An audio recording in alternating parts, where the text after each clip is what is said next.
Hello, and welcome back to the High Vibration Reset podcast. Now, if you've made it this far, this is our final episode in season one. So, thank you for being here. And whether you've been nodding along, taking notes, or maybe you've just been letting the words wash over you. But I do genuinely hope you have felt seen, supported, and maybe even stretched in the best way possible. And in the previous episodes, we've talked about the patterns that keep you stuck, the overworking, the overthinking, the self doubt, the chasing rather than receiving. But today we're kind of flipping the script a little. So this episode is all about what to do instead. So this episode is about building the high vibration habits that are going to elevate and sustain your energy. Because resetting your vibration isn't just about releasing the low vibe patterns, it's about replacing them with rituals that are going to raise your frequency. So let's start with this truth. Your habits shape your energy. So it's not just about what you do, but it's also about how you do it. So every day, through your choices and your habits, you're reinforcing who you're becoming. And there are many habits that can help you to do this. For some people, it's going to be spending time in nature or with their animals. For other people, it could be playing music. Now, it doesn't really matter what habits you choose as long as you have them as part of your daily routine. Because that's, I think, one of the places people fall down. So they try meditation for a while, or they go for a walk, a couple of times a week. But it has to be a daily habit. If you want to be in this higher frequency, if you want to live here in high vibration, that involves taking action daily. And it doesn't have to be long and hard. It has to be done in a different energy, a different mindset of wanting to do this rather than having to do it. So I'm going to share in this episode the habits that I practice daily and the ones that I encourage my clients to do, because these habits are in my Lifeflow planner. I've added them into the latest version of the Lifeflow planner to encourage people to stay more in high vibration. But I'm also going to share more suggestions of habits in three core areas, and they're going to be in mindset, in energy, and in leadership. So, first of all, let's look at the high vibration habits that I encourage people to do every day and that I do myself. And when you open your Lifeflow planner, the first thing that it asks you is, what are you grateful for? So starting the day with gratitude, it is such an easy practice, an easy habit to create, but it is transformational. And I've seen this time and time with people. When we step into the energy of gratitude, it's a gateway. It's a gateway for those higher level frequency emotions. So when you're feeling low, if you start with gratitude, that's what's going to help you to bridge that gap between the low into the high. And all you need to do is write down three things that you're grateful for. But we want to do it by eliciting the emotion. So we really want to feel that appreciation when we're writing these things. Now, this morning, what did I write in my planner? This morning, the first thing I was grateful for was freedom. And I feel that so viscerally. And I feel it now more than ever with the countries in this world that have so many people that are in low vibration because there are horrible things happening. So rather than let myself dwell on what's happening to others, I acknowledge it, but I choose to step into high vibration. And I do that by really honoring it, really feeling grateful, feeling this gratitude and appreciation for the fact that I am free. And not just for the fact that I live in a safe country that allows me to be free, but also for the fact that generations and generations and generations of women before me were not free. Generations of women did not have the privilege and the liberty that I have. So that is one thing that I very often give thanks for. And I feel that in every cell of my body. And that's just one example of gratitude that is easy to feel. And then I go on to other gratitudes. But having created the practice of gratitude in the morning, it also helps me to use it during the day, because there are many times during our day that people piss us off, that people get in our way and they annoy us. And rather than dwell in that frequency of resentment or anger or frustration or annoyance, I shift whatever it is into gratitude, because often there's a lesson there and I'll shift that lesson into gratitude, or I will be thankful. If it has to be something completely different, I will pull on something else to feel grateful for, because I do not want to spend my day feeling negative emotions, because they don't serve me and they don't serve anybody else. So gratitude has been a powerful way for me to step back up, to step out of the low vibe into a better frequency.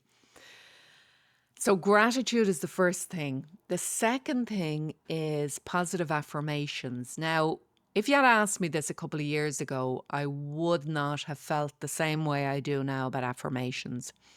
I did honestly think that affirmations were a bit woo-woo. But now I know that not to be true, because these positive statements actually help to rewire our brain. They help to rewire the connections in our brain for positivity.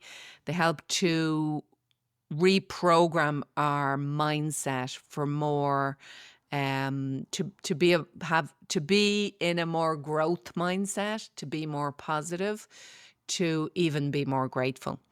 So affirmations can be the same if you have your chosen lovely affirmations, but I like to shift around. So in my community, we'll often do different topics like self-love or confidence, or even, aligned action is what we're doing at the moment.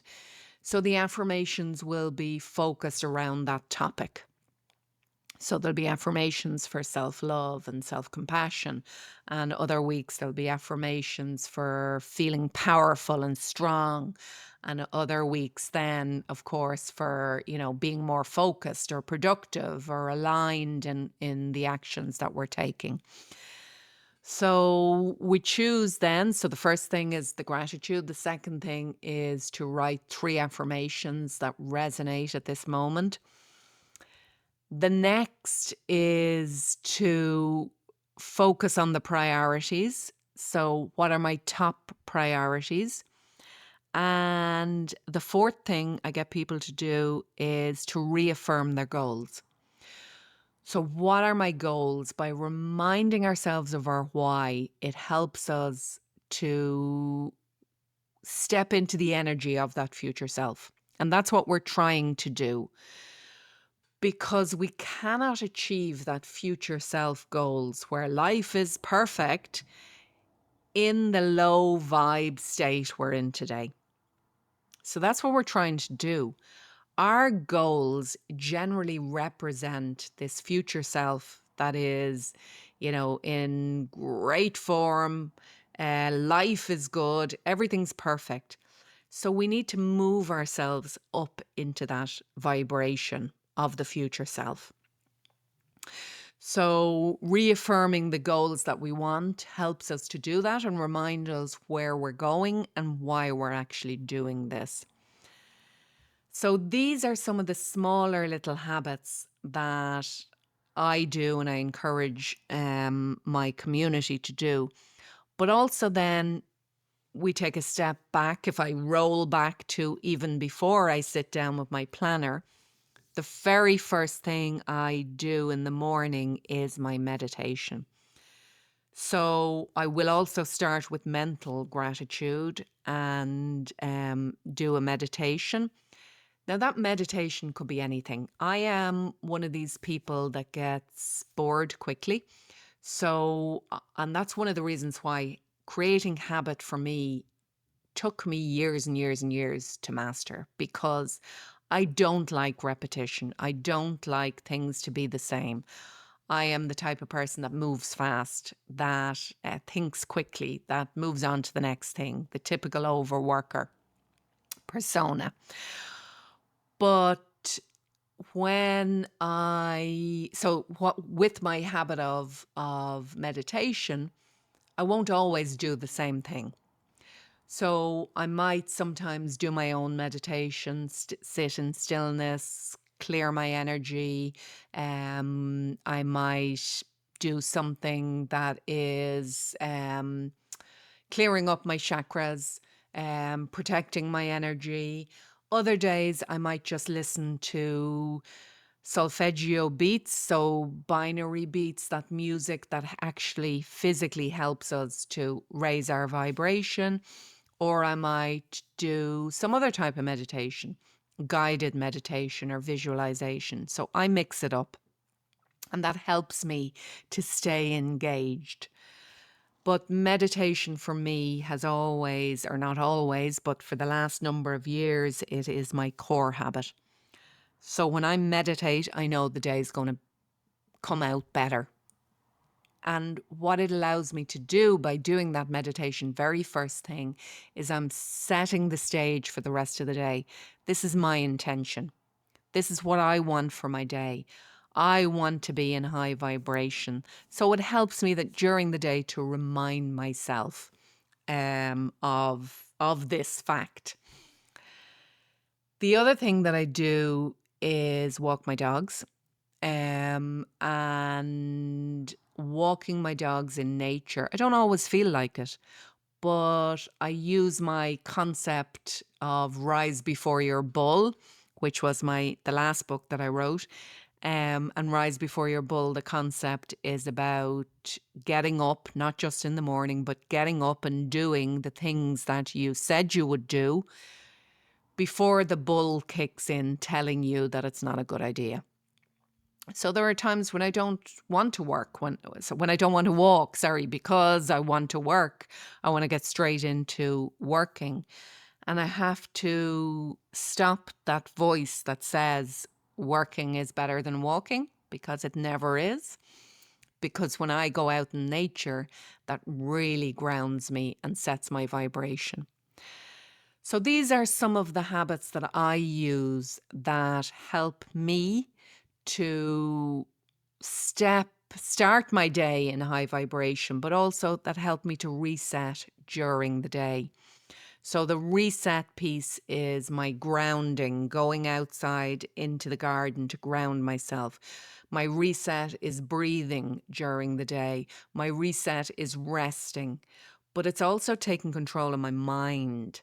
So when I notice that my thinking is not what I want it to be, it's having my mind strong enough to say, no, you need to do something else. You need to shift your state. And it could be turning on music. It could be, as I said, breathing, whatever it is. But I have these habits at hand that allow me to step back into this higher vibe state. So I'm going to give you a few more suggestions in 3 core areas, as I said. So the one area is mindset habits. So because our mindset and our internal world is shaping our external world. So we want to make sure that we have mindset habits to make sure that our inner talk, our thoughts, our beliefs are the ones that we want. So things like meditation, as I said, affirmations, a morning mantra to set the stage for the day ahead. Journaling can be really powerful. That can help us to change our thinking. We can journal through things like fear and resistance to help us to let go of that energy and move more into the energy that we want to be in. And of course, gratitude, as I said, is a powerful one. Energy habits are going to support your physical state and your emotional frequency. And that is how we move, how we rest, and how we nourish our body. So starting the day with some kind of movement. I didn't mention I'm not the best at it at the moment. Doing yoga in the morning straight after meditation. I don't actually know what's interrupted that habit. I'm thinking out loud now, but I'm not doing it every day. So I'll get back to you on why that hasn't been happening.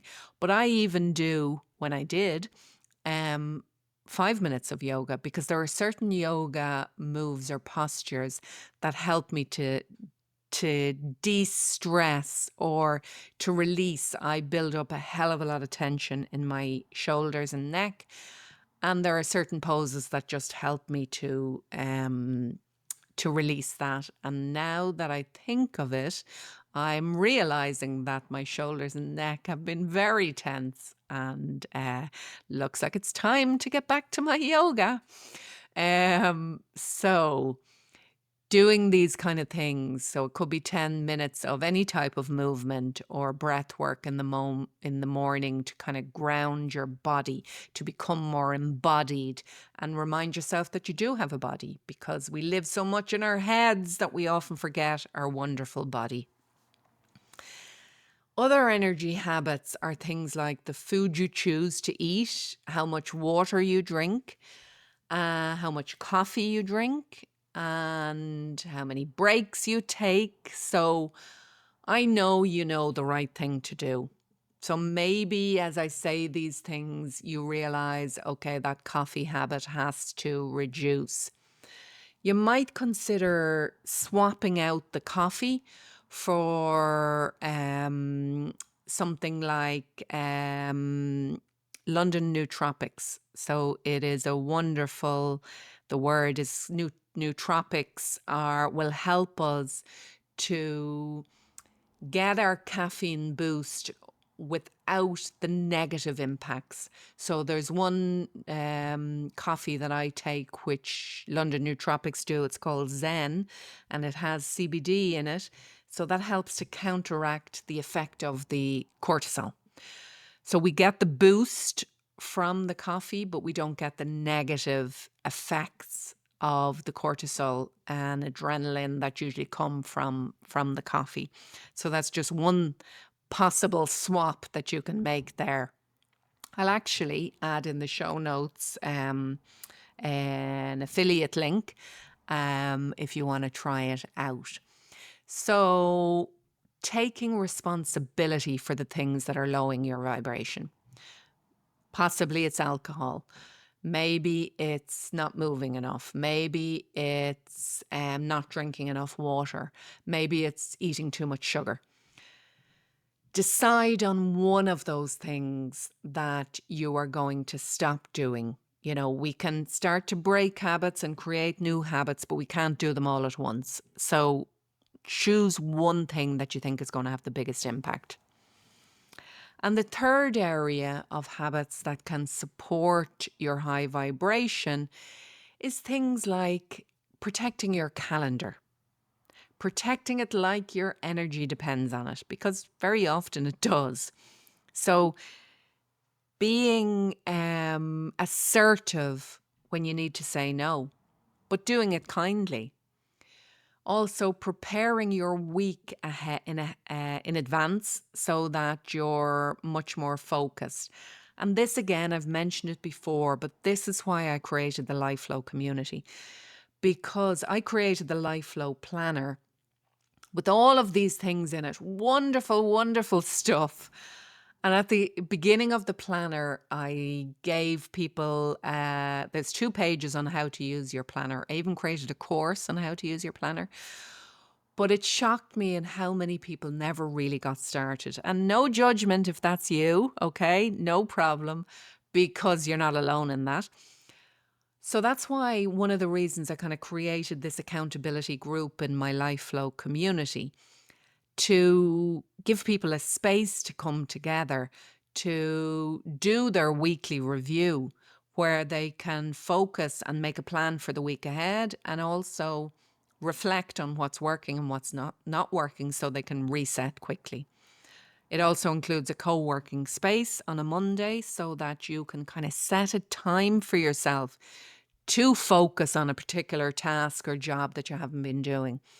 And me personally, I've become really, really productive. I'm already probably productive, but I've become much more productive since I created the space, because I'm doing my accounts, which I used to leave till the end of the year, and I'm doing them much more frequently. So it's kind of enabling these tasks that you keep pushing or not doing, giving space for that. So it also allows you a weekly review, allows you to celebrate your wins, because that's a really important part of the process. It helps us also with our confidence to recognize regularly what we have achieved. So, mindset habits, energy habits, leadership habits, taking control and choosing something there that's going to work. Now, if you don't do any of these things and you're feeling overwhelmed, please don't. Start by choosing one thing. And I'd suggest start by gratitude. That's something that's really easy, and there'll be the least amount of resistance to practicing the habit of gratitude. 3 things every day. Just start there. And once you've established that habit, you can stack another one on top of that. But before we finish up this episode, I want to talk a bit about energy leaks. Because no matter how great your habits are, if you've got these drains on your system, your frequency is going to keep dipping. And some of the most common leaks I see in high achieving women are the overcommitting, but overcommitting to things that don't actually matter. Now, an example of this is the community groups and the sporting groups and the committees that you're on. Now, please don't get me wrong. I think it's fabulous to volunteer, but not when it's draining your energy and taking your energy and focus away from the things that really matter, which are your family and your job or your business. So if you have extra capacity, by all means get involved, volunteer, but don't do it if your energy is already low. Another thing that drains energy is keeping things on your task list that you really don't want to do, or that you kind of know that you're not going to do, but you keep them there week after week after week. So one of the ways that I help people plan is by following the 90-day plan approach, which allows us also to identify tasks that we're not going to do this quarter, but we're not forgetting about them or saying we're not doing them, but it means we can get them off our list for now. Now you can take that approach for a monthly or even weekly. Take things off your list this week that you're not going to do this week. And how we do that is moving from a to-do list approach to a task list, or using your calendar to plan your tasks, so that you don't just have this never-ending list of tasks on your to-do list. You have categorized and planned the things that you're actually doing this week. And that massively helps with overwhelm, and it'll stop that energy drain. Another energy drain is this unclear boundaries with clients, with colleagues, or with family. So get clear on your boundaries. Decide and choose what you're going to do and not do, and communicate it. Overthinking is another thing that drains our energy. So we spoke about this in episode 2. So if you haven't heard episode 2, get back on it. Or you might want to have a re-listen to that episode if it is one that resonates with you. So being on all the time drains our energy. So if we're constantly available, this is going to drain us emotionally, mentally, and we need to switch off notifications so that we're not constantly getting our energy pulled from social media or from WhatsApp or other communication. So you see, high vibration isn't just about what you're adding into your life. It's definitely about what you need to cut out. So your challenge this week is to do an energy audit, do an energy and habit audit, actually. So sit down with your journal or on your note app and ask yourself, what are the habits that keep me grounded, focused, and feeling like I'm in a high vibe? And what are the habits that push me off track, push me out of alignment, or into low vibration energy? And you can also ask maybe, where is my energy leaking right now? So, as I said, decide on just one habit that you're going to introduce or possibly release so that you can shift more into a higher vibration. And remember, inside the Lifeflow community, we make this part of our weekly rhythm because checking in on your energy should feel as normal as checking your messages. So remember, your energy is your most valuable asset, your most magnetic currency. And your habits are the container that's going to protect your energy. So, final thoughts as we close series 1 of the High Vibration Reset. You don't need to become a different person to reach your next level of success. You just need to become more you. That is more regulated, more intentional, and more in your own power. High vibration leadership isn't about perfection. It's about being dedicated to your well-being, your presence, and your highest self. So if this podcast resonated with you, I'd love for you to make sure you're following me on social at Coach Ciara Conlon. Share the podcast with somebody that you know needs it. And maybe you'd like to come join us in the Lifeflow community where these habits become a way of living. And also watch out for my book that will be coming soon enough. And make sure you listen out for season 2. This is just the beginning. So let's continue to raise the vibration together. Have an amazing inner day, and I hope to connect with you soon.